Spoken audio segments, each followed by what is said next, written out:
കർക്കിടക മാസത്തിൽ പലരും ഔഷധക്കഞ്ഞി വിതരണം ചെയ്യാറുണ്ട്. എന്നാൽ വ്യത്യസ്തമായൊരു ഔഷധക്കഞ്ഞി വിതരണം നടത്താൻ തയ്യാറെടുക്കുകയാണ് കാലടി പീരാരൂരിലെ പൊതുപ്രവർത്തകനായ വാവച്ചൻ താടിക്കാരൻ. പഞ്ഞക്കർക്കിടകത്തിൽ ജനങ്ങൾക്ക് ഉപകാരം കൂടിയാകുന്ന വിധത്തിലാണ് വാവച്ചന്റെ ഔഷധക്കഞ്ഞി വിതരണം.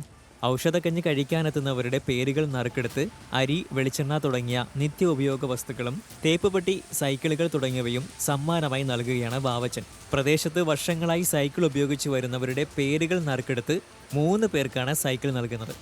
കർക്കിടകഞ്ഞി, അതുപോലെ തന്നെ നോട്ട്ബുക്ക് വിതരണം, അങ്ങനെ നാട്ടിലെ ഒരുപാട് നന്മ പദ്ധതികൾക്ക് എൻ്റെ ഭാഗത്തു നിന്ന് രൂപം കൊടുക്കാൻ സാധിച്ചിട്ടുണ്ട്. ഒരുപാട് നല്ലവരായ നാട്ടുകാരുടെ സഹകരണത്തോടു കൂടിയാണ്, കുറേ പ്രിയപ്പെട്ടവരുടെ സഹകരണത്തോടു കൂടിയാണ് ഞാൻ ഈ പദ്ധതി നടപ്പാക്കുന്നത്. ഞാൻ കർക്കിടകഞ്ഞി 4ാമത്തെ കൊല്ലമാണ് ഇപ്പോൾ ടൗണിൽ നടത്തുന്നത്. അതിനു മുമ്പ് സ്കൂളുകളിലും മറ്റു ബന്ധപ്പെട്ടൊക്കെ നടത്തി വരാറുണ്ട്. കൂടാതെ വിവിധ പരീക്ഷകളിലും മറ്റും ഉന്നത വിജയം നേടിയവരെ ആദരിക്കുന്നുമുണ്ട്. 21-നാണ് ഔഷധക്കഞ്ഞി വിതരണം. വൈകിട്ട് 6-ന് നടക്കുന്ന പരിപാടിയിൽ രാഷ്ട്രീയ, സാമൂഹ്യ, സാംസ്കാരിക രംഗത്തെ പ്രമുഖർ പങ്കെടുക്കും. വീടിനോട് ചേർന്ന് തന്നെ പച്ചക്കറിക്കട നടത്തുകയാണ് വാവച്ചൻ. നാട്ടിൽ നിരവധി സേവന പ്രവർത്തനങ്ങളാണ് വാവച്ചൻ നടത്തിവരുന്നത്.